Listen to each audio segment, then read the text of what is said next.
મોરબી જિલ્લાના રાણેકપર નજીક થયેલી લૂંટનો પોલીસે ઉકેલી નાખ્યો ભેદ। 6.90 લાખની લૂંટના આરોપમાં પોલીસે રાહુલ હળવદિયા અને કિશન પડસાડિયા નામના 2 આરોપીઓને ઝડપી પાડ્યા।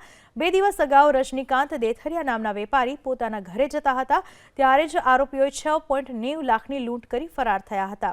વેપારીની ફરિયાદના આધારે પોલીસે તપાસ કરી બંને આરોપીઓની ધરપકડ કરી। આરોપીઓ પાસેથી 5.11 લાખની રોકડ અને લૂંટના રૂપિયાથી લીધેલ કાર પણ પોલીસે જપ્ત કરી છે।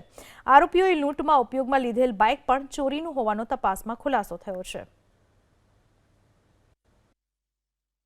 આનંદ બંગલોઝ પાસે માર્કેટ યાર્ડના વેપારી રજનીકાંતભાઈ દેથરિયા પોતાનું મોટરસાઇકલ લઈને થેલામાં વેપારના હિસાબના રોકડા પૈસા લઈને ઘર તરફ જઈ રહ્યા હતા ત્યારે 2 અજાણ્યા ઈસમોએ આવીને વેપારીની આંખમાં મરચાની ભૂકી છાંટીને વેપારી પાસે રહેલા 6,90,000 જેવી મોટી રકમના થેલાની લૂંટ કરી નાસી ગયેલા હતા।